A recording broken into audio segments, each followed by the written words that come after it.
And we're always happy to be here with you inside of these Cafe Kubal studios. I say Cafe Kubal because we love Cafe Kubal, right? The coffee, the teas, the chais, the chocolate chip banana breads, the cookies, the sandwiches, the breakfasts, everything they have to offer. It's such a special place, and it's local. That's what I love about it more than anything else. It is local here with us in our community. We're very spoiled to have Cafe Kubal, and I implore you to go out to Cafe Kubal today at any one of their locations: 3501 James Street, 324 West Water Street, 401 South Salina Street, all in Syracuse, as well as inside of the wonderful Manlius area on 343 Fayette Street in Manlius, New York, in their giant behemoth of a brown-striped building with an expanded parking lot now and a double-decker cafe. There's actually 2 floors to that cafe in Manlius, and you can get to their drive-through location at the corner of Route 11 and Taft Road at Sweetheart Corners in North Syracuse. So make sure you head out to Cafe Kubal today and let them know that Wake Up Call sent you their way. I definitely cannot thank them enough for all that they do and thank them for all that they bring to our community. Cafe Kubal has been incredible for me. Listen, a cup of coffee, a cup of tea goes a long way, as I always tell you, and it's gone a long way for me. I take pride in telling people to go to Cafe Kubal, and I take pride in going there myself. So I implore you to head off to Cafe Kubal today and show some love for the Central and Upstate New York community, and I'll thank you in advance because it means a lot. Our community is precious to me. It's my home. It's where I grew up. It's where I came back to. It's where I've built my business.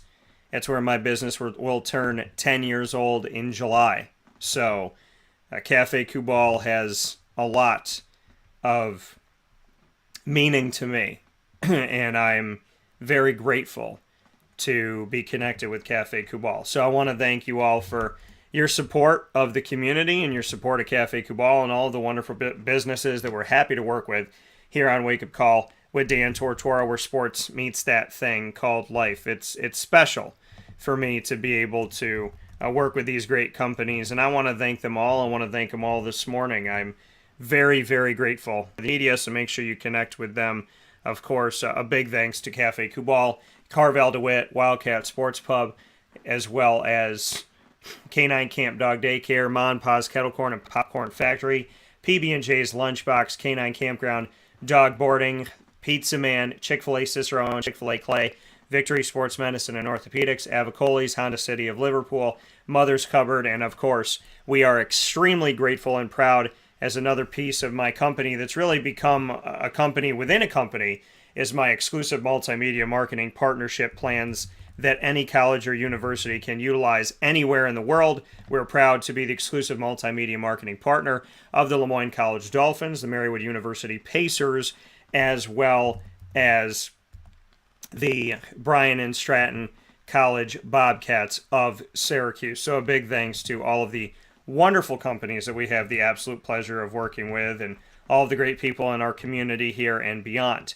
With that being said, we have a fantastic duo of guests that are going to be on the show today doing something I've never done before, which is have undrafted free agents from the same team fighting for the dream of playing in the NFL together as one in the same hour. Inside of Mon Pa's Popcorn.com's What's Poppin', we will have Shabari Davis from Southeast Missouri joining us here. The Red Hawks cornerback will be joining us in just a moment here. Shabari and I will have the opportunity to speak on his journey, his story, and playing with the Jacksonville Jaguars. He reports this week to camp, and so we'll be talking with him about all that and more in just a little bit. And then we'll follow that with the second half of this hour of Wake Up Call with Dan Tortora, where Marcus Tatum will be joining the show. He's a swing tackle. He plays right and left tackle. He believes he could play both, so he has not designated himself as simply one of them. He played at the University of Tennessee, went on to play for the University of Central Florida, and now he's staying in the state of Florida, signing with the Jacksonville Jaguars, and he will tell his story. We'll also speak on many different things. With these gentlemen, we talk about faith. We'll also talk about the transfer portal and so many different things, name, image, and likeness, and more. All here inside of a very special hour of Wake Up Call with Dan Tortora as we started this new video after spending the first hour with the exclusive first conversation with Amani Free since committing to Alabama A&M for her final season of Division I college basketball. So big ups to Amani. Many thanks for you spending your beginning of the week with us. We hope you'll spend the entire week with us and all year round. Shabari Davis and Marcus Tatum coming up right after this fast break on Wake Up Call with Dan Tortora. Shabari first to tell his story as he has signed with the Jacksonville Jaguars as an undrafted free agent. We'll hear from Shabari Davis right after this inside of the Cafe Kubal Studios on Wake Up Call with Dan Tortora, where sports meets life.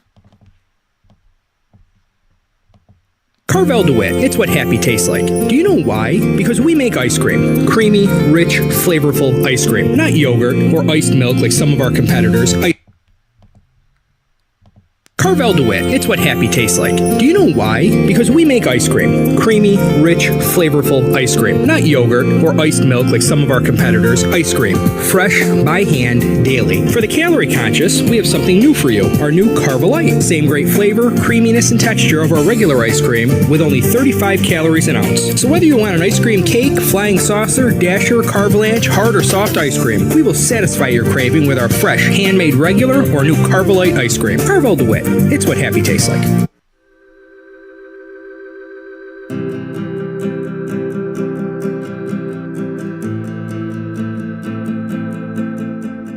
Cafe Kubal offers same-day local delivery of our products, offering no delivery charge for Onondaga County. Shop cafekubal.com for fresh roasted coffee beans, cold brew, travel mugs, and all your essential Cafe Kubal needs. Cafe Kubal, coffee for the soul.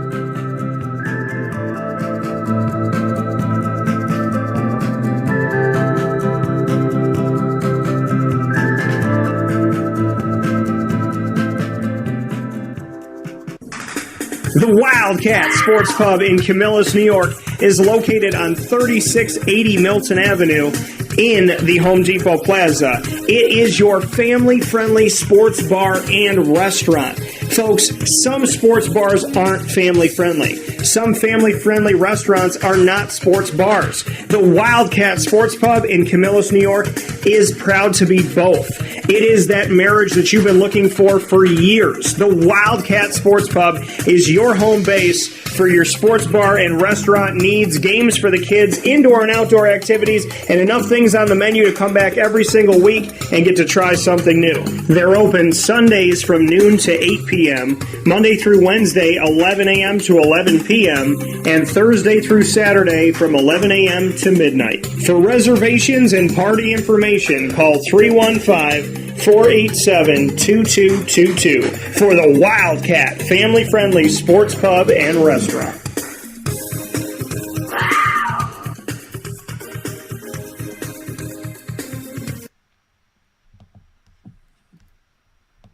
Welcome back here to Wake Up Call with Dan Tortora, where sports meets that thing called life. I appreciate you being here inside the Cafe Kubal Studios in a special here that we have with Shabari Davis. Shabari Davis coming to us as someone who is signed to the Jacksonville Jaguars after playing at Southeast Missouri State University. He started his collegiate career at Garden City Community College in Kansas, and then for 2017, 18, 19, 20, and taking advantage of the extra year in 2021, stayed with the team here at Southeast Missouri before getting the phone call from the Jacksonville Jaguars after the draft. With that being said, Shabari, how we doing? How you doing? Thank you for having me. Absolutely. And Shabari, I mean, bring me into it. I mean, going through the draft, hoping that your name gets called, and then kind of not knowing what was going to happen after the fact. Bring me into how you went into draft weekend and just what you took away from the patience that you had to have until ultimately Jacksonville gave you that call. Yes, sir. You just got to know it's a long, patient process. And, I mean, I just was being realistic with myself during the whole process. I mean, you'll know whether you're a day one, day two, day three guy, free agent right after the draft guy. And, I mean, me and my agent did a good job with communicating throughout the weeks and prior to the upcoming days with the draft. And I mean, we knew what type of day of guy I was. We just was waiting patiently for a phone call, and I mean, it eventually happened. Why do you feel like Jacksonville called? Did you have any connection to them prior to the draft? I talked to a scout before at one of my All-Star games. I forgot what game was it. I had got invited to the Tropical Bowl and I played in the CGS FBS Bowl in Dallas.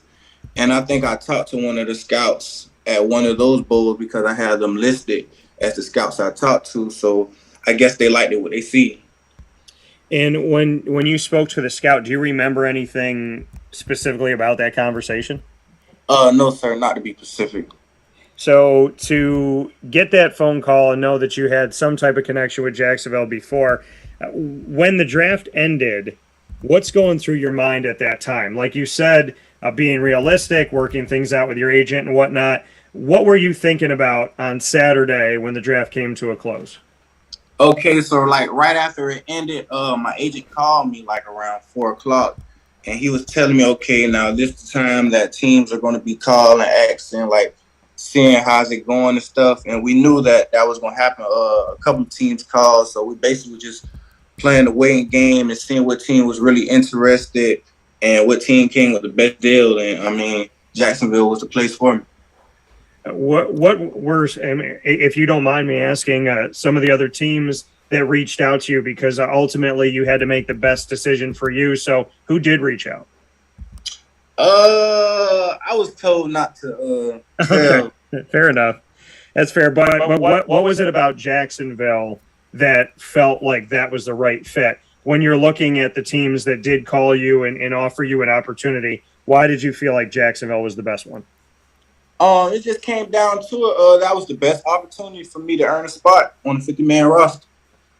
And for you, Shabari, I mean, in high school, you played quarterback. You also played defensive back. You threw for over 600 yards, had 8 touchdowns, rushed for 516 yards, scored 7 times as a senior on the ground there, and you intercepted 5 passes on defense. What can you say about the fact that you have had experience on both sides of the ball and you've had the opportunity to not only be a defensive back, but to play quarterback? So you have to know how to read the defenses and maybe just what you could say about being an all-around player and how that helps your game as you step into Jacksonville. Definitely. It would help me a lot throughout my career, just being a pure athlete, be able to play anything on the field, having good ball skills, good tackling ability, good running ability will help me on special teams, on kick return, punt return. And with me playing quarterback my whole life, that would help me read the offense better. With me playing cornerback, me knowing the situations, me knowing the down the distance, okay, this was scheme they might run with me. Like I say, this what I do in this situation. This is what I learned from being a quarterback. This is what our coach teach me to do. So I had to play this receiver this certain way. If he lined up on this side of the ball, this side of the hash, it's like I'm good with like shortening what the receiver going to do, like 2 seconds, 3 seconds before the play.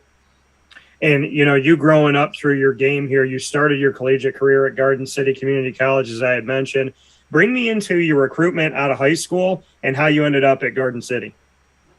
To be honest with you, it was pretty difficult getting recruited out of my high school with the pass I used to go on at my high school. We rarely get kids in college for any type of sports.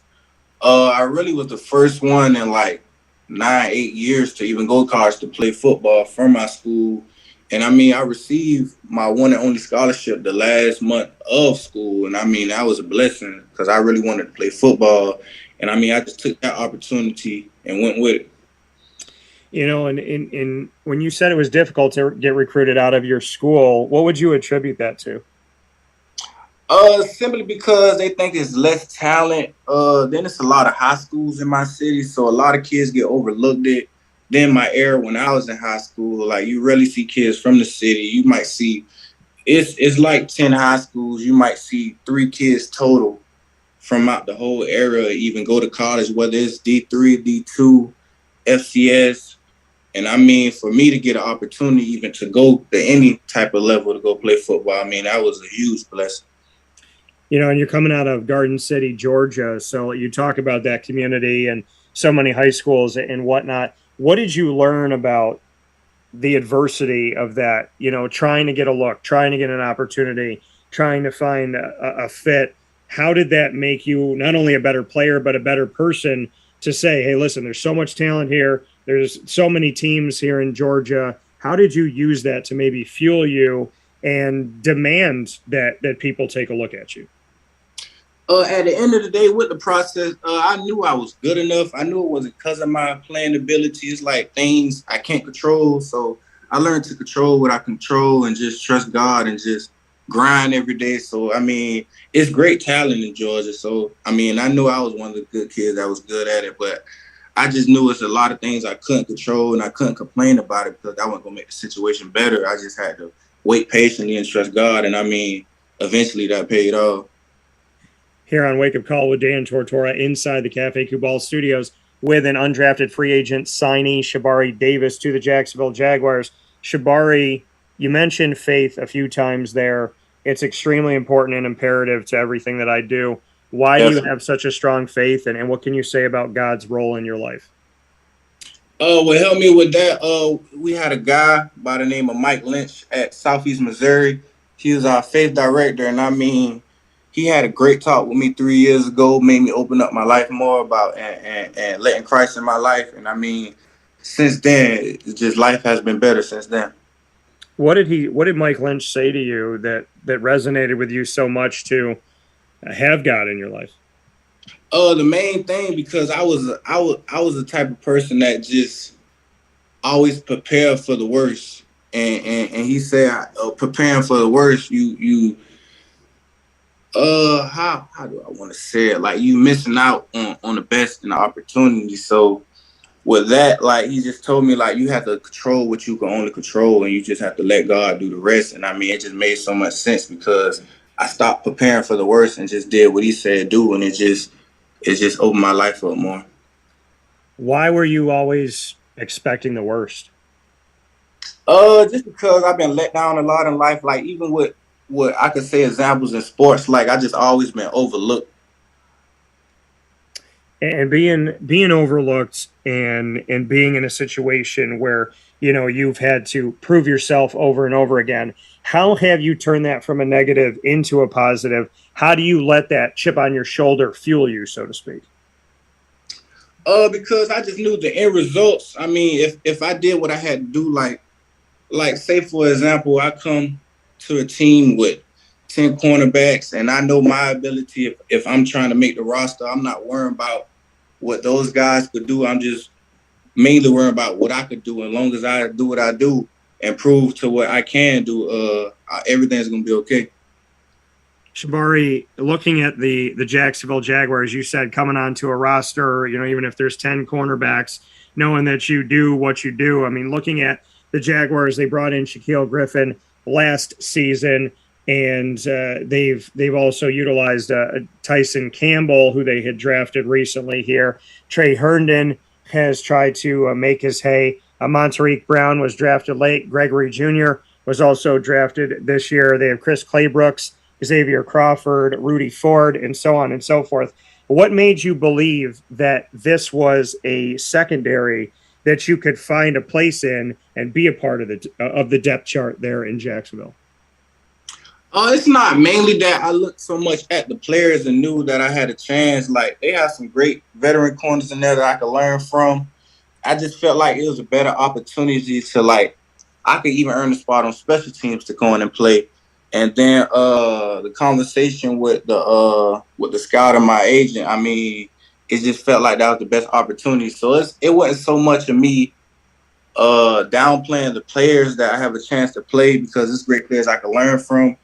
But I just know with me doing what I could do, I could go in and prove myself and just earn a spot. So for you, like you said, it was a good conversation and you respect the people that are in there. How important is it for you to not only fight for your spot to be on the team, but to learn from the people that are there? You mentioned that mentorship, that connection. How important is it for you to go to a team that has good chemistry and a locker room where guys do help each other? It means a lot, because that would improve the team. You don't want to go to a team with players that's don't have any relationship, just strictly football, just don't even talk. Because, I mean, relationship builds a great team. I mean, we had a great relationship in college, and, I mean, we had a great team. And, I mean, relationship a lot. And, you know, being a cornerback for you, Shabari, what is it about your game that you think is the best? Your attributes that you really think can get you to not only be at the next level, but to stay at the next level? What is it about your game that you think people should really pay attention to, and the pillars that you think you can really showcase in Jacksonville? In big moments, I'm a big game changer. Like I said, I have great ball skills, good running ability. I could change the game. I could create turnovers when you need it. I could give you a touchdown when you need it. It's just I could help a team win a championship. And for you, being a corner, what do you enjoy the most? What is it? What defense do you like to be in? What positions do you like to be in to be most effective? What about being a corner defensively do you think are maybe your favorite schemes? Third down, coming up with big plays, coming up with big turnovers, creating a fourth down because I was the punt returner. So on third down was major for me because I'm like, okay, we need to stop. I want to create this stop just so I could get me a punt return or even get me a turnover. You being at Southeast Missouri State, like you said, you played corner, but you also played on special teams. The importance of special teams and why you feel like playing on special teams can show versatility to Jacksonville and help you out. Yes, sir. It helped me value special teams so much because when I was at junior college, my head coach emphasized that special teams is the way you could really earn your spot in the NFL. Like he was pounding that in our heads. And I mean, I always played every special teams, and I played punt returner, kick returner, gun on punt. I played kickoff, and I mean, I was really good at it, and I enjoyed it. And special teams is a big part in the game. What could change the game? I mean, punt could change the side of the field. You could create a big punt return, get an offense good field position. Obviously, a big kick return can change the momentum in the game. And definitely punt, pinning the team down in great position. So, I mean, special teams is definitely a big part of the game. You got to value special teams. What is it about the Redhawks in your time at Southeast Missouri State that you feel like has prepared you for the moment? I would say my DB coach, like he was going to clinics with NFL teams with the Browns, and the Lions, and he'll come back and give us like knowledge. Okay, this was going on. This is what you have to do if you want to even get close to playing with that level. And I mean, with us being at an FCS level, you would think that the talent is down, but it's actually not. So I mean, like, really, what he helped me out with with the playbook, learning different schemes and NFL verbiage of how things is going to actually go. And so for you, Shabari, Duval, we know that these fans have been waiting a long time to get some victories and to have that positivity. You're going on to a team, we spoke about the corners, but you're going on to a team that has a lot of talent. They had the number one pick last year and this year, Trevor Lawrence and Trayvon Walker, respectively, and a lot of talent offensively. They've made moves in the offseason to bring in different guys that can help this defense as well as help the offensive side of the ball and working things out on special teams with depth and whatnot. What makes you excited about the Jacksonville Jaguars when you do look at the roster? I'm definitely just excited to meet players like that and definitely learn from players like that. And I mean, first and foremost, just create a relationship so all of us can really get close and just do what we have to do to get to the end goal. And I mean, that's win. What your advice is to people out there chasing their dreams? You had to wait through the draft. You had to wait when it came to recruiting. You had to wait when it came to finding an FCS school eventually. You know what it's like to go through adversity. You know what it's like to know what you can do, but to not necessarily have people see that right away. So what would be your advice to somebody out there chasing their dreams, be it football or be it anything? Yes, sir. My advice to you, like with football and life, I'm going to give the same advice. Is you just can't rush the process. You have to trust the process. You can't think you know more than anybody. I mean, you can't give up. You got to work for it. Nothing comes free. A lot of people get misled by the internet and just think things happen overnight, but they don't know what goes behind closed doors. So, I mean, just mainly you have to trust the process. Don't rush the process. And, I mean, you just have to work for what you want in life. That coming from Shabari Davis here on Wake Up Call with Dan Tortora, a cornerback, undrafted free agent that Jacksonville has called for the opportunity to make this roster. Shabari, we do a thing on the show called Rapid Fire. It's really quick in the moment. I'm going to throw a bunch of things at you so that the fans can get to know you a little bit better that have nothing to do with football. Well, some of them have to do with kind of like who your favorite player is and whatnot, but a lot of this to get to know you. Favorite food? Hot wings. Favorite childhood memory? Playing in my first football game. When was that? Oh, man, I was 6 years old. I just remember I got hit real hard. I can't even think of the year right off my top of my head. It was a long. Why was that your favorite? If you got hit so hard in the game, why was it your favorite? That what made me love the game. I mean, it was fun to me. I just remember I was laughing. Fair enough. Favorite music? My favorite artist is Lil Baby. Lil Baby. Okay. The one song that you would want to come out to in Jacksonville? Lil Baby, All In. All In. Okay. Favorite movie? Favorite movie. I don't really remember the movie names right off the top. I'm just having to search from. I'll say Transformers. Okay. If you could own any Transformer, which one would you like to have? Which car? Optimus. Optimus. All right. Fair enough. If you had any superpower, what would it be and why? Visible. And why? Really so I could just walk through objects, go anywhere without being seen. Fair enough. Best piece of advice that somebody's ever given to you and who gave it to you? Was my junior college coach, and that was just trusting the process. Favorite cornerback of all time? Jalen Ramsey. Who do you think of you building up your game? Who have you kind of taken pieces from in your game? Lonnie Johnson and Mike Hughes. I play with those guys at Garden City JUCO, and they're in the NFL right now. Okay, fair enough. So that coming from Shabari Davis here with an opportunity from the Jacksonville Jaguars. Shabari, not only am I happy we got to speak here on Wake Up Call with Dan Tortora this morning, but I hope we get to speak again, and hopefully you get to make that roster, and I get to see you very, very soon in Jacksonville. So in the meantime, God bless, and absolutely do your best. And I am so grateful for the opportunity you gave me to get to know you a little bit better and share you with the fans. Thank you for having me.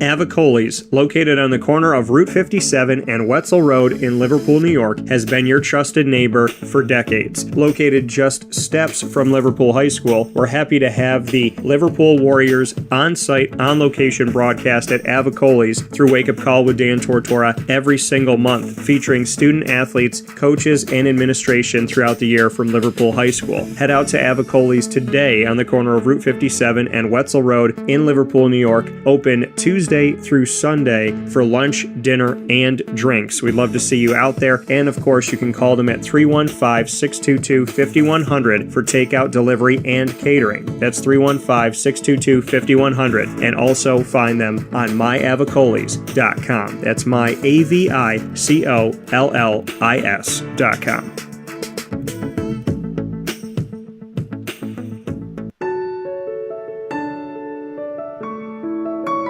Having peace of mind when you're out of town that your furry-loving friend is safe and sound means taking them to Canine Campground, because we all know that when it comes to the love of our pets, it goes well beyond the call of duty to make sure they're safe and sound. Right, Lily? So take a ride to 242 Johnson Street in East Syracuse, New York, and see Canine Campground and where your dog will be staying, in the classic cabin, the executive cabin, the grand cabin, or of course the luxury cabin, because if you know Lily, you know she loves luxury. Now you don't have to wait to the last minute to find a family member or a friend that'll take your dog for a few days. Call Canine Campground at 315-299-4013. That's 315-299-4013. Their drop-off and pickup times are Monday through Sunday. Check K9campground.com for more information. That's the letter K, the number 9, and campground spelled with a K.com. K9campground.com. When you're going out of town, bring your dog to K9 Campground.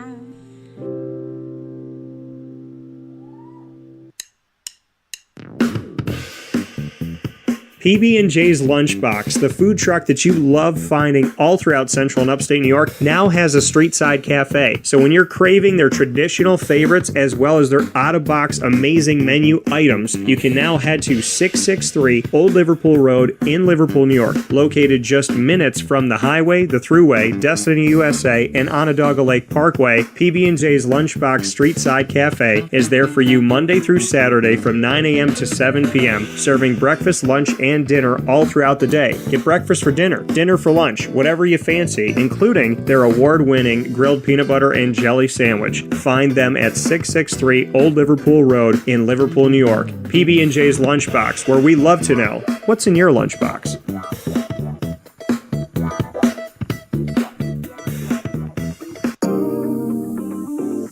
As a patient, what do we want?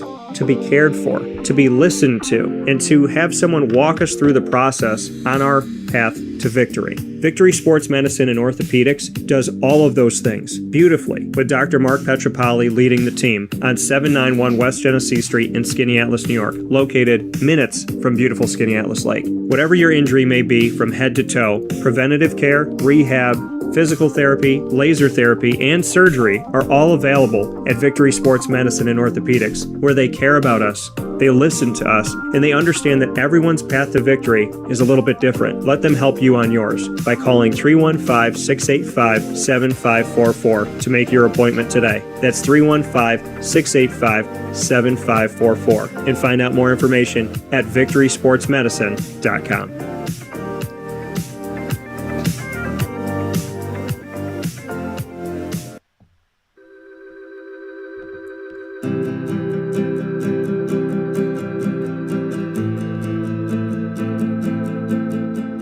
Cafe Kubal offers same-day local delivery of our products, offering no delivery charge for Onondaga County.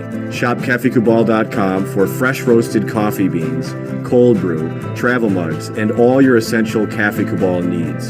Cafe Kubal, coffee for the soul.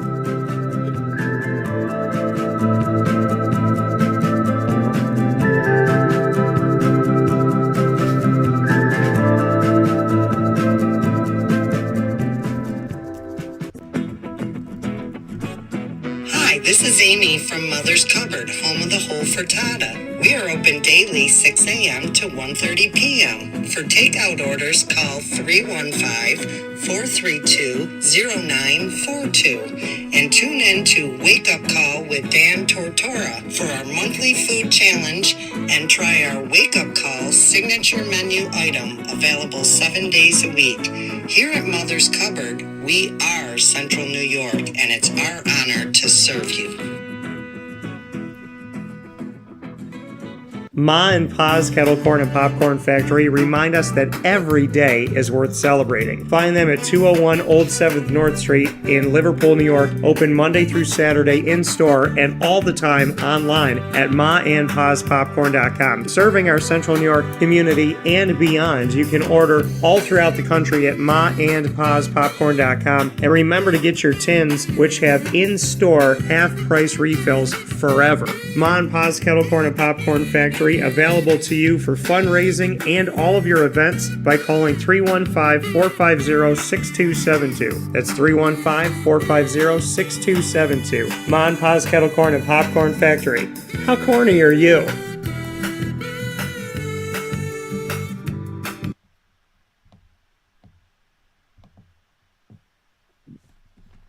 Welcome back here to Wake Up Call with Dan Tortora from inside of the Cafe Kubal Studios. You are watching and listening worldwide on YouTube.com, Facebook.com, both /Wake Up Call DT, on live internet streaming radio on mixlr.com /Wake Up Call DT, and of course on wakeupcalldt.com. I'm very happy to have a guest here with me today, Marcus Tatum, swing tackle, can play left tackle, can play right tackle, and I'm excited for a bunch of reasons. Grew up a Jacksonville fan from 1995 from the beginning, have covered Jacksonville on site, on location for the majority of the last, now going into my 12th year. And as I told him off the air, I've become a big fan of UCF because I've been defending UCF like crazy. So Marcus Tatum, for many reasons, welcome to the broadcast. Thank you for having me. Absolutely. And let's start with UCF, man. Why don't y'all get the respect that you deserve? Probably because the conference we're in, but it's starting to shift between us, Cincinnati, and Houston. It's hard to be denied now. Tulsa as well, because they just went really crazy in this draft. So it's starting to flip around. In the beginning, it was really just the conference, and they didn't respect it until we started playing bigger and better teams and playing higher drafted prospects and started whooping them. So now it's become more even now, and it's being recognized more. Yeah, and that's the thing. I mean, I think that ultimately, like you said, I mean, it's taken time within the American Athletic Conference for that to happen. What can you say about playing inside of the American? Because you've been, UCF's been relevant, Cincinnati's been relevant, Tulsa, like you said, has come up. Houston has done some good things as well. There's a lot of teams that have Memphis too, with the Tigers and all the guys that they send to the NFL. So what can you say, even though eventually UCF is leaving the American, what has it been like to be in the American Athletic? When I transferred from Tennessee after being 4 years in the SEC, it's really just the kids are hungry and they all have a chip on their shoulder. So in some place in the SEC where some kid might let up on the backside in the American Conference, that kid's going to chase that running back all the way down from the backside. And I've seen that multiple times. And it's just sometimes in SEC, people are worried about draft status and not getting hurt. But in the American Conference, people are throwing their bodies around like it's high school sometimes. And it's just a different hunger sometimes. But now it's translating because more and more Power 5 kids are transferring there. So it's really getting more and more even across the board because with the transfer portal and everything, I feel like high school recruiting is decreasing a little bit. And it's just a battle of getting the best players from each school. And it's really making college football even across the board. Yeah, and you said that, with the transfer portal, we're seeing this change occur where some coaches are going heavy on the transfer portal, not so much high school athletes. Some are still going high school, not so much transfer portal. And other coaches are doing kind of 50-50. How do you see this, effect? Like you said, evening out the playing field a little bit. But how do you see the transfer portal and view it? As someone who has transferred, you can speak about the experience firsthand. So what can you say to that effect? I think I was in the first or second year of it, maybe the first. And it's just, I pretty much feel like it adds another stars to recruiting. So it's 5 stars, and there's 6 stars because they've been in a college program. They understand the offense. They understand a little more discipline of what it takes in college. And it's an easier transition. They don't have to go in the classes to help them along or the speeches to get them acclimated and things like that. And with NIL and all that, I feel like it's just really going to just change the game even more. And it's going to be fun to watch, and it helped UCF a lot, so I'm all for it. But I just like that anything for the players to help them get in better situations, I'm all for it. There's some situations where it looks iffy, but who am I to say because I did it? So I don't judge. I know a lot of people are going to try to use it as a judging point, but it's best for the kids, and that's all that matters to me. And I feel like it's just giving people a better opportunity. But in the long run, I feel like it's going to hurt high school recruiting a lot. Because because I was a 3-star coming out of high school, and I don't know if I would have made it and got all those SEC offers as a 3-star if we got that one kid. It was all over Twitter from Georgia. I don't know, that offensive tackle from Georgia, and he was playing with FSU and Miami. They ended up going back to Georgia. So if he was doing all that, would have Georgia offered me out of high school? I doubt it. So it's just in the long run, I think it's going to hurt high school recruits. Yeah, like you said, you've utilized it, but name, image, and likeness is there. And obviously conference realignment is happening again. So between realignment, Mark Emmert is stepping down as president of the NCAA. Before that, he said he didn't have any control over college football. There's the autonomy group of the Pac-12, the Big 12, the Big 10, the SEC, the ACC. Then there's the other conferences that aren't a part of the autonomy group. And, and like we talked about the transfer portal, how do you see collegiate athletics continuing on here?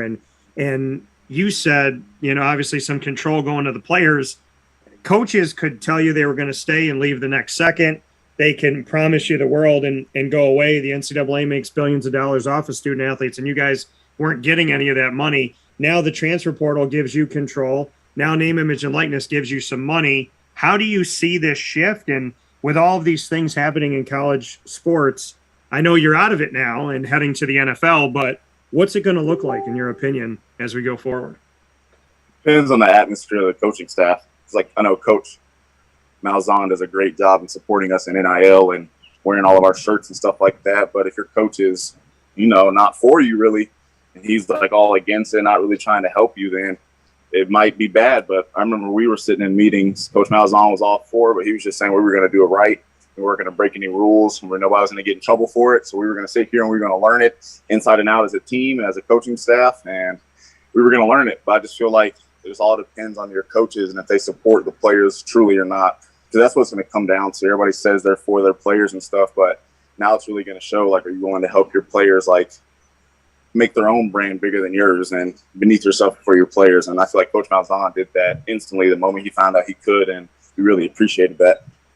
Here with Marcus Tatum on Wake Up Call with Dan Tortora, a swing tackle heading to the Jacksonville Jaguars after the draft. Here is an undrafted free agent inside of the Cafe Kubal studio speaking with Marcus. You just mentioned your head coach, Gus Malzahn. He came from the SEC and all of his time that he spent in Auburn and came to UCF, wanted to come to UCF.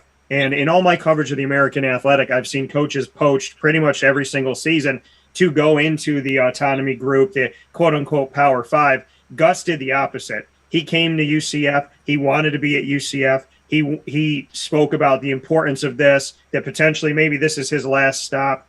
You've spoken about his support of the players. What's it like to be in a locker room, in practice, in a game with Gus Malzahn, and what do you like about him leadership-wise? His energy and how he always puts his best foot forward for us. He'll do whatever it takes. He'll make sure the coaches are giving their all. All he asks is that we give us his all. And it's really easy to go hard for somebody when you know they're going to do everything they can for you. We saw how late they were getting out of meetings and the things they were doing for us and the detailed breakdowns. And he really just went above and beyond. And just even outside of football, he was always there for us. His wife did a great job. It was just a family atmosphere at the coaching staff. And it's just makes college football much easier when you have a support group of coaches that feel like family. And it's like when it's an actual family, it makes it easy to go out there and run during summer workouts, long practices and all that. It's just, when they're yelling at you, it's like it's out of love and they actually have the best interest for you. So I feel like that contributed to our success a lot. Yeah, and at UCF, Davis obviously got drafted in the 6th round to the Niners.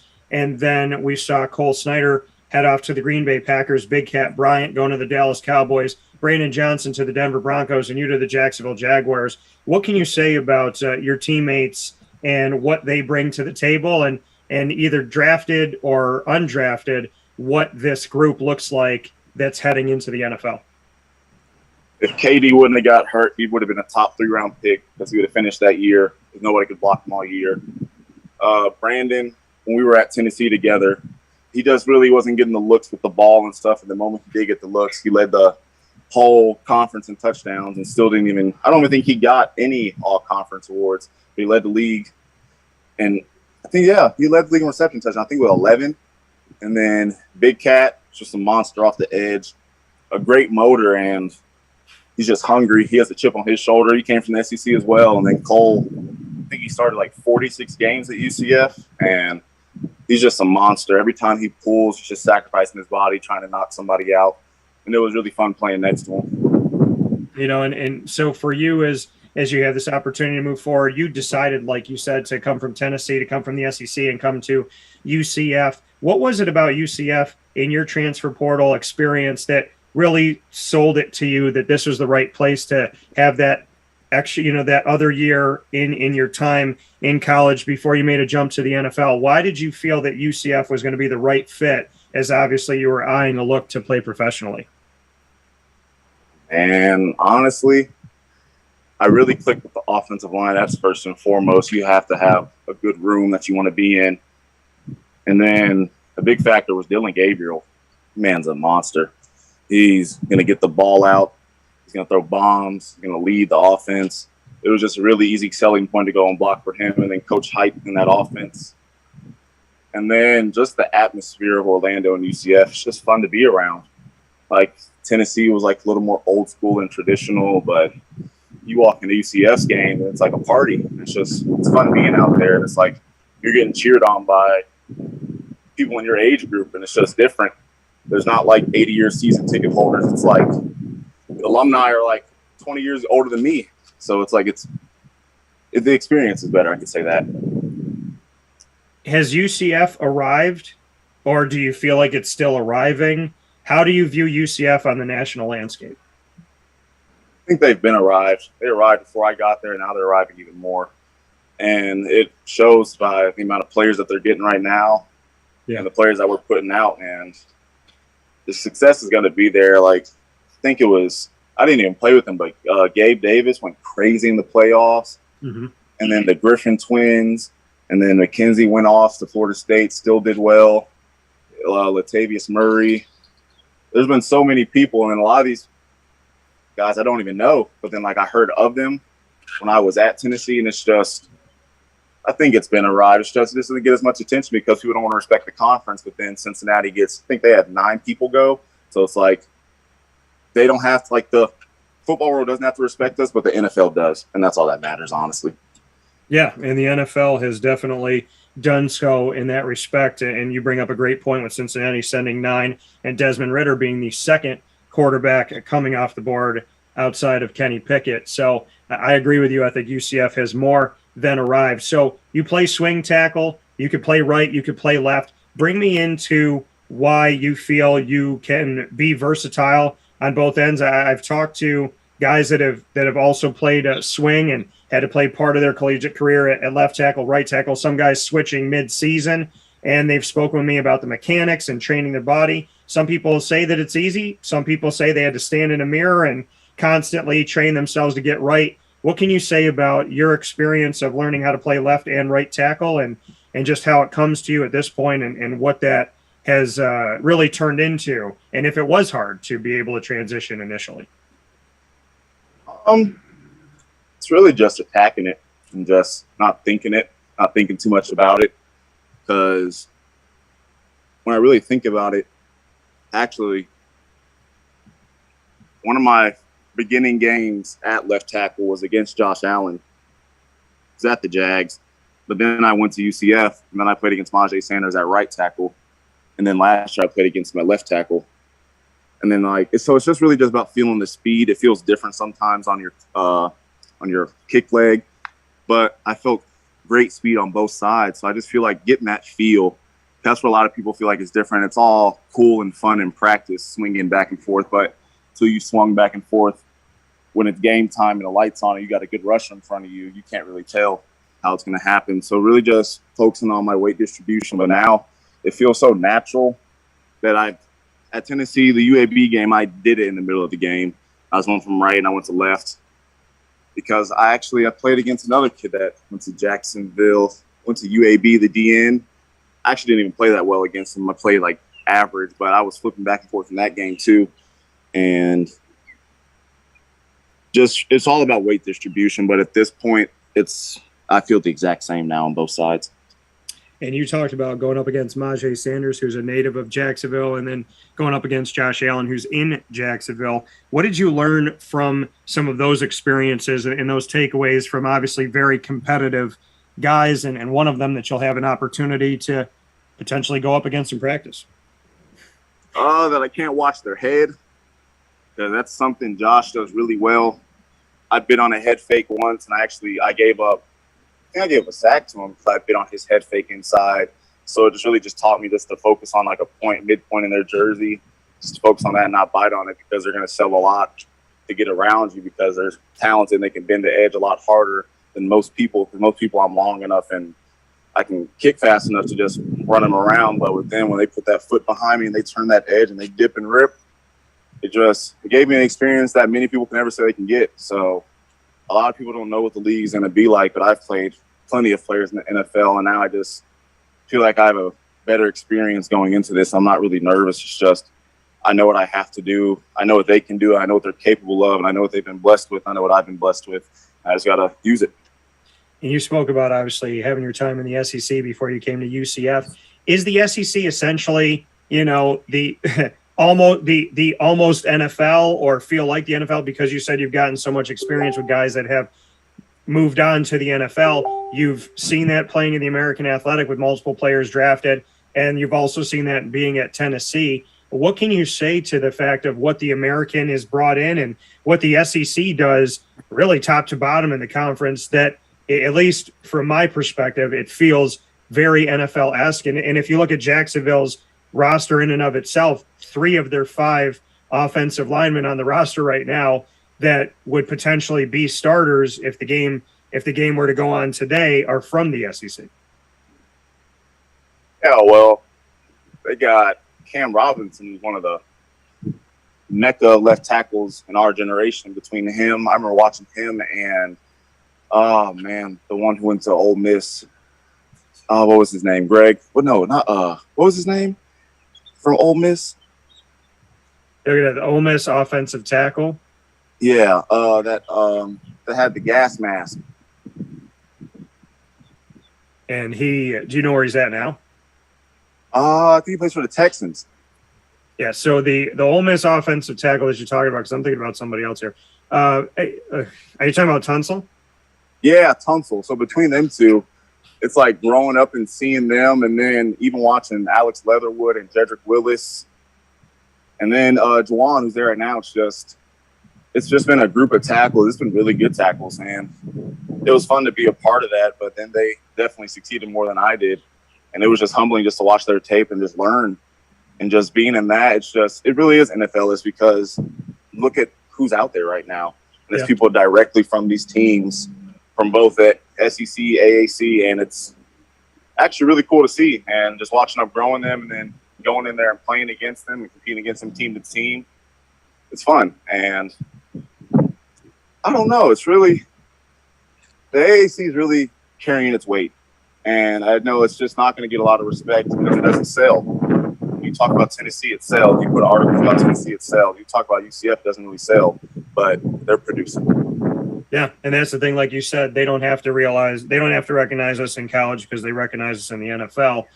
Cam Robinson, like you mentioned, at left tackle, he just got extended and out of Alabama, being in Jacksonville since they drafted him. And Juwan Taylor also drafted by the Jaguars out of Florida, left tackle and right tackle respectively there. What are you looking forward to getting into camp and the opportunity to learn from Cam Robinson and Juwan Taylor? What is it about their games that you really like that you think can help you? And have you had the opportunity to speak with them person to person at this point?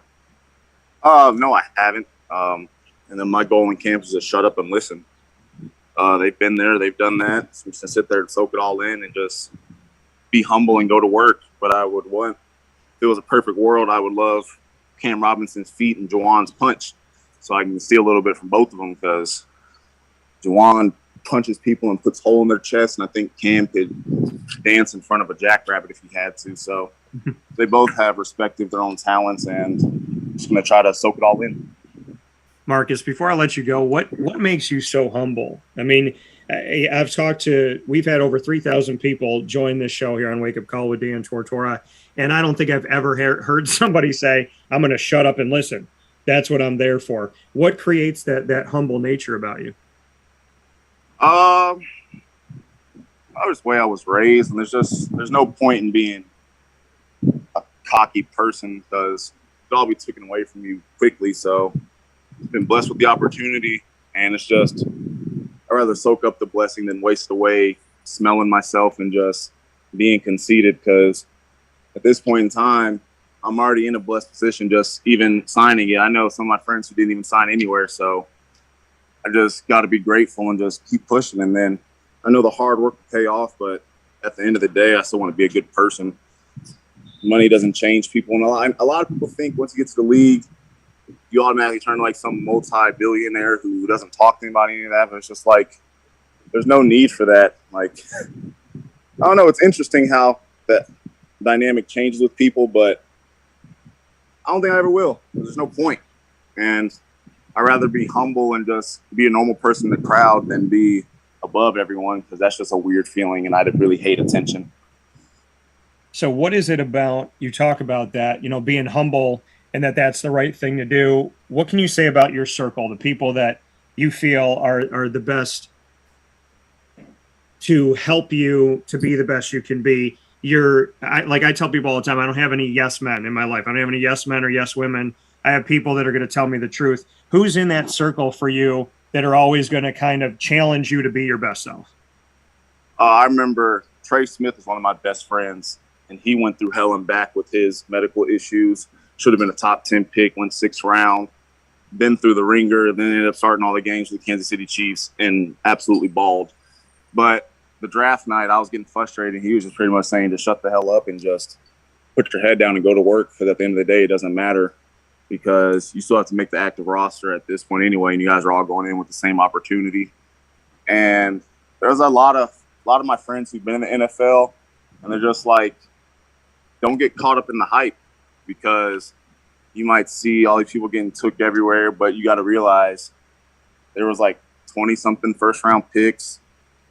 Like, it's not like I'm falling behind in the curve, and I feel like that's where a lot of people start getting in their own head and just saying like they're just so far behind, but you're really not. You're in a fraternity of people where it's like, I couldn't even guess, but I guess there's easily under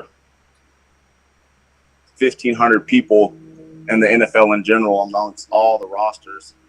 And it's just, they just really just give me the perspective that it doesn't really matter at this point. And it's just all about going out there and playing football, and just reminding me that signing bonuses get thrown around, contracts get thrown around, but at the end of the day, you still got to go block them. So it doesn't matter, because he was talking about, because he saw me, because at first at the end of the draft, I was hearing a lot, then I wasn't hearing a lot, then I was, and I wasn't, and it was just going up and down. He was just like, just control your emotions, because it doesn't matter. At the end of the day, you sign at Jacksonville. The first-round pick gets signed. He signs a bunch of money, but you still got to go out there and block him. So what money doesn't really matter? And it just puts things in perspective. That's still about football. And no matter what somebody's getting paid, I still got to go block, and they still got to go against me. So it's going to be fun. Yeah, and for you with Jacksonville, when the draft, how did everything come about? When the draft ended, when did you get that phone call, and did you have other teams that you kind of had to put everything out in front of you and decide the best option? Yeah, it was a couple teams, and I don't even know if I'm even allowed to go into it, so I just won't. It was a good amount of teams, and I was just sorting like the best options for me. But then some teams were disappearing randomly, and then some teams would come back, and it was just a roller coaster of emotions, because it's your future, really, and you've been dreaming about it your whole life. It's just for it to go up and down, up and down, up and down, but just to get those calls from my friends just to shut up and just be blessed that you're going somewhere. And it's just like, wow, because there's some kids who didn't even get a mini camp invite, and there's like a lot of people's careers who ended that night. So I just got to be thankful for what happened, and then I got a call and that I signed it, sent it on over, and that I'm reporting next Wednesday. Yeah, an awesome opportunity for you to do that. You talked about Cam Robinson's feet and Juwan Taylor's punch. What is it about your game that you think are your best attributes that you can bring to the table right away? My length and versatility, and how fast I'm learning this playbook. Because once you know what to do, you can move a lot faster. And then I don't get beat around the edge. So I feel like that's going to be a very strong in the NFL. Just can't really win all the time. So I know a lot of people are going to try to beat you with speed and a finesse move to get to that quarterback quicker, because it's all about their sacks. And just soak it all in. And I'm a humble person. I'm going to learn quick, and I'm not really going to put myself above anybody, and I'm just going to learn. And I feel like that's going to help me contribute, because I'll be able to be a team guy, not a me guy. You talked about Dylan Gabriel and what he's meant to you. You have the opportunity to play with Trevor Lawrence now. What can you say are your favorite things about Dylan Gabriel, and then what are you looking forward to with Trevor Lawrence? Dylan is just one of my favorite things about Dylan is he don't like to get hit. So he's going to get that ball out. He's going to make his reads fast. He's going to learn the coverages. He's going to learn every route pattern, because he don't want to get touched. So he's going to throw that ball and make his completions and get the ball out, because he doesn't like getting hit. And he just has a beautiful arm, and he just led. And sometimes he took control of the game, and the coaches let him, and he did that. He was a good leader. And then with Trevor, I have no idea about Trevor, but what he did at Clemson, and I mean, you just got to respect it. I didn't know much about Clemson. Just watching the national championship and just watching them succeed and watching some of the throws he made. He's got to respect it, and he's ready to listen and get used to his snap count and just go out there and just. That coming from Marcus Tatum here on Wake Up Call with Dan Tortora inside of the Cafe Kubal studios from UCF to the Jacksonville Jaguars. As a swing tackle, can play left and right tackle on the offensive line. Marcus, before I let you go, there's a thing we do on the show called Rapid Fire to let the fans get to know you in Duval a little bit better. I'm going to throw a bunch of things at you. First thing that comes to mind, favorite food? Okay, Chinese food. Favorite thing to order from the Chinese restaurant? Chicken lo mein with chicken fried rice. All right, fair enough. Favorite music? I like all music. I try to get a little versatile. Depends what mood I'm in. Depends where I'm at. Depends who I'm with. If you could only come out at TIAA Bank Field to one song in Jacksonville, what would it be? Oh, man. It all depends what I work out to the most and what gets my juice flowing. So I'm going to have to figure that out this offseason. All right, fair enough. Favorite movie? Big Trouble, Little China. If someone played you in a movie, who would you want to play you? What actor? Denzel. Okay. Favorite Denzel movie? Oh, man. Woo. Equalizer, Man on Fire. Man on Fire, definitely, probably. Yeah, that was a great movie. Did he get shot like 18 times in Man on Fire? Oh, yeah. He was getting blasted the whole movie. Crazy. Favorite offensive tackle of all time? I really love Lane Johnson's set. That thing is just quick and just efficient. Just a beautiful set. I really like Lane Johnson. Fair enough. Daytona Beach, Florida, where you hail from. My great aunt Dorothy, who's up in heaven after 99 years on this earth, was down in Daytona Beach. Favorite thing about Daytona? The races. I love going to those races. It's just a different atmosphere, different group of people, and just get the people watch and watch cars go 4 miles an hour all the time. It's a great time. If I had one quote, Marcus, that I was going to put on a neon sign, and that neon sign was going to be above you everywhere you go, what would it say? You can talk to me. Because I feel like a lot of people feel like they can't speak to me. And it's like I love people coming up to me and just speaking to me, and I love just chopping it up with people. I love that. You could talk to me. And you know what? He's a man that lives by his word, because we were strangers. I reached out to him, and he said you could talk to me, and that's why we're here today. So for Marcus Tatum, the swing tackle, right tackle, left tackle, UCF, also Tennessee before that, and now with your Jacksonville Jaguars. Marcus, not only do I hope that you have a successful camp, but I hope that you make it. I hope I get to see you, and hopefully we get to shake hands soon, and I'll be more than happy to come up and talk to you. Thank you for the time. Thank you for the work, and God bless to everything that you're doing. I'm very proud of you already, and I'm looking forward to everything you're going to be doing coming up here very soon. Thank you for having me.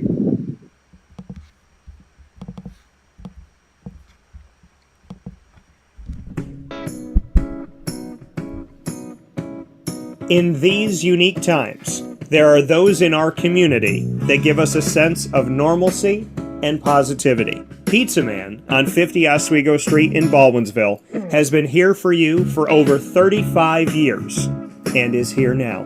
Call 315-638-1234 or order online at pizzamanbville.com to bring those familiar tastes into your home. And remember to come see our monthly on-site broadcasts centered around the community and our Baldwinsville beats. Pizza Man in Baldwinsville. Any way you slice it, they are always here for you.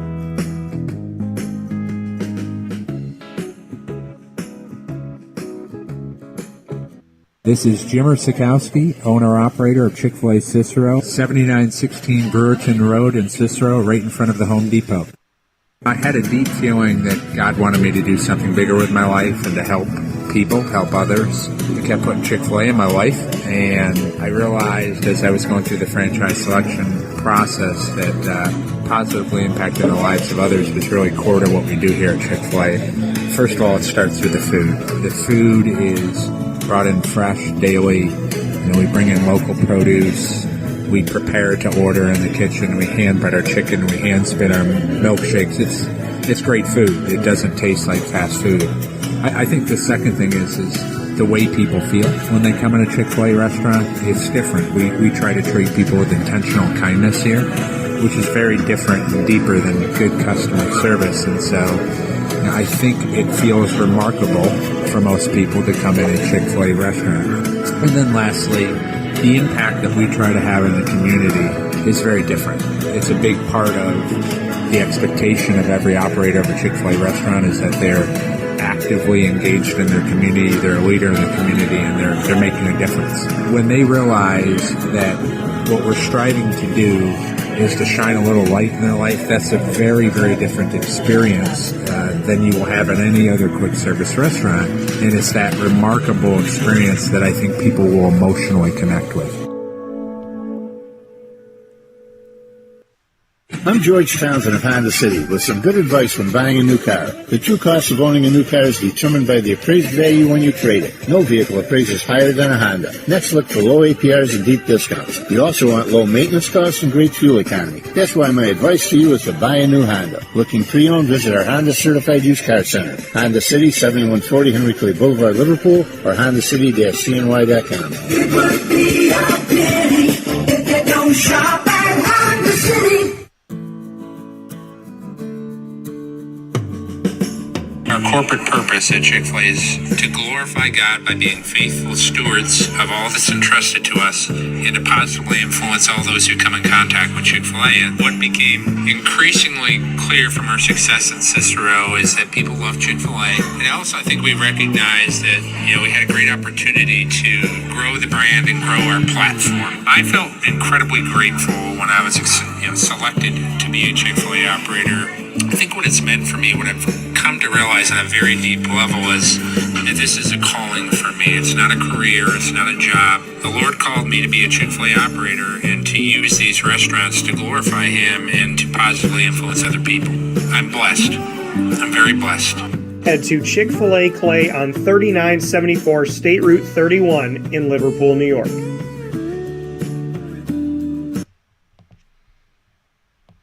And welcome back here to Wake Up Call with Dan Tortora inside of the Cafe Kubal studios, hanging out with you where sports meets that thing called life. I want to thank you for being a part of today's broadcast. Hour number one, the exclusive first conversation with Amani Free since committing to Alabama A&M from the transfer portal. She spent 4 seasons at Quinnipiac, has that extra season. She got her degree from Quinnipiac, which is paramount and first and foremost the most important. And now she will move on to play a season at Alabama A&M and HBCU, historically black college and university. So very happy to have her at Alabama A&M and very happy to have Amani in my life. And in hour number two, and in this video, you got to see a duo of players signed as undrafted free agents to the Jacksonville Jaguars, chasing their dreams as well as Amani is. So Shabari Davis and Marcus Tatum. Shabari Davis coming to us from Southeast Missouri State and the Red Hawks, and Marcus Tatum coming to us from the Tennessee Volunteers and then the UCF Knights. My blessings to Amani. I hope the best for her. God bless, and may she do well with everything coming up at Alabama A&M. And may Shabari Davis and Marcus Tatum make the Jacksonville Jaguars. They need some assistance in the defensive back room, and they need depth on the offensive line. I hope that both of these gentlemen make the team. I hope that they do great as they report this week, and I look forward to seeing you guys soon. Thank you to Shabari, thank you to Marcus, thank you to Amani, and thank you to you inside of the Cafe Kubal studios. Cafe Kubal, 3501 James Street, 324 West Water Street, 401 South Salina Street in Syracuse, inside of the wonderful giant behemoth of a brown stripe building on 343 Fayette Street in Manlius, New York, in their double-decker cafe with an expanded parking lot now, and on the corner of Route 11 and Taft Road at Sweetheart Corners in North Syracuse in their drive-through location. Want to thank you all for tuning in to Wake Up Call with Dan Tortora every Monday through Friday from 9 a.m. to 11 a.m. Eastern Time on YouTube.com, Facebook.com, and MixLR.com, all /WakeUpCallDT, on Facebook.com /LiveNowDT, and on WakeUpCall You can search Wake Up Call with Dan Tortora on Stitcher, TuneIn, Spotify, MixLR, Podbean, iHeartRadio, YouTube, iTunes, and Apple Podcasts, and of course now on Amazon Music and Audible. All you have to do is search Wake Up Call with Dan Tortora, or one word, Wake Up Call DT. You'll find us there today, and of course all throughout the year. And you can also find us by going to your Google Dots as well as your Alexa and asking them to play the latest episode of Wake Up Call with Dan Tortora, and they'd be proud to do that for you. Thanks to our Central and Upstate New York partners and beyond, Central and Upstate New York partners and beyond, Cafe Kubal, Carvel DeWitt, the Wildcat Sports Pub, PB&J's Lunchbox, Canine Camp Dog Daycare, Avicoli's, Canine Campground Dog Boarding, Ma and Pa's Kettle Corn and Popcorn Factory on 201 Old 7th North Street in Liverpool, New York, and of course Ma and Pa's Popcorn.com, where you can order anywhere in the country and have it delivered to you. Remember, half-price refills for the rest of your life at Ma and Pa's Kettle Corn and Popcorn Factory on the tins. So if you buy a tin, you get any size tin, you get half-price refills for the rest of your life. Any size tin, and if you want multiple flavors, they can put one of those dividers in there, give you a bunch of flavors. The bigger the tin, the more you get, and it's always half price for the rest of your life if you buy a tin. So make sure you do that today. Honda City of Liverpool, Millhouse Market, Pizza Man, Victory Sports Medicine and Orthopedics, Mother's Cupboard, and Chick-fil-A Cicero and Chick-fil-A Clay. Of course, Wake Up Call with Dan Tortora is the proud multimedia marketing partner of your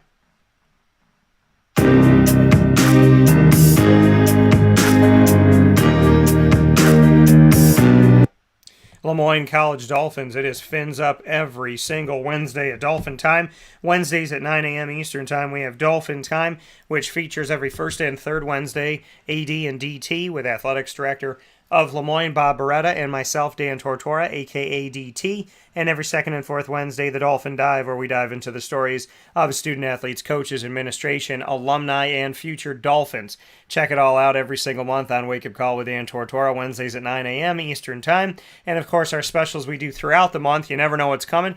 We just had Liz Bevel at Cafe Kubal, and now they're going to be in the NCAA tournament with Lemoyne Women's Lacrosse, who just competed in the championship game in the Northeast 10 and forced multiple overtime periods. Big shout out to Liz Bevel and the entire team. And of course, you can hear from the coaches and the student athletes, like I said, throughout the year in specials that we do on Wednesdays and all the time throughout. You never know when they're coming, like I said. So a lot of bonus coverage from the Dolphins, as well as we are their exclusive multimedia marketing partner.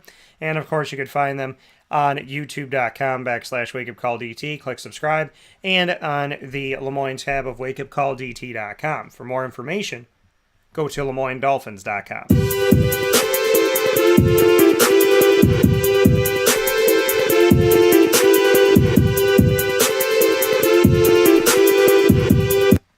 Wake Up Call with Dan Tortora is also the exclusive multimedia marketing partner of your Marywood University Pacers. It is Pacer Pride every single month here on Wake Up Call with Dan Tortora, and the Pacers are proud to join you on Fridays around 10:30 a.m. Eastern Time to bring us into the weekend with exclusive specials with their student athletes, coaches, and administration. Pacers can be found on the Marywood page on wakeupcalldt.com by going to our youtube.com/wakeupcalldt channel on YouTube. Make sure you click subscribe, and you can get more information on those Pacers by going to marywoodpacers.com.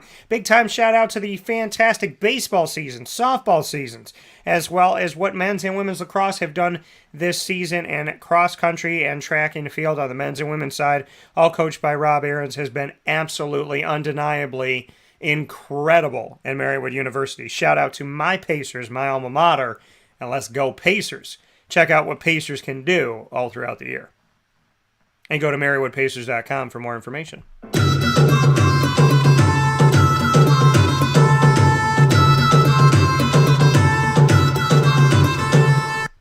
The Bryan and Stratton College Bobcats of Syracuse have the Bobcat Buzz, exclusive multimedia marketing partnership we have with Bryan and Stratton College of Syracuse. Brings you the Bobcat Buzz every single month. You never know what's going to happen with the Bryan and Stratton College Bobcats, because we get to bring you those exclusives all the time. Clay Gagan-Sherman, his announcement as men's basketball head coach, and exclusive at Mother's Cupboard on 3709 James Street in Syracuse, inside of Bobcat Buzz. Tay Baker being named the new women's basketball head coach with Clay Gagan-Sherman moving over. Tay Baker's exclusive coming to you on-site on location at Bryan and Stratton College in Syracuse on James Street. and we got to feature that for you on site there with Tay Baker, breaking the news that he got hired as the head coach. When Dan Frisina finished things up at Bryan and Stratton, he did the exclusive at PB&J's Lunchbox on 663 Old Liverpool Road in Liverpool, New York. On top of all of that, we've done roundtable discussions, sit down with Alex Grigorita, Nick Dimitrievsky, and we have so many great things coming up, including Sean Peake will be having a feature with us for the baseball team that is going to be coming into existence and starting its time at Bryan and Stratton College of Syracuse as one of the new sports programs for the Bobcats. To find our Bobcats, go to youtube.com/wakeupcalldt and click subscribe. Go to the BSC-SYR tab on wakeupcalldt.com and click bookmark. And, of course, you can get more information by going to syracuse.bscbobcats.com. I want to thank you all for tuning in this week, and thank you for being a part of the show. We have a fantastic week of awesome specials set up for you. You are about to have a great, great, great week of shows with me because, listen, we're going to be positive. We're going to be about faith. We're going to bring good people together. That's what it's all about. You can't go wrong with good people, faith, positivity, fun, comedy, and a whole lot of love.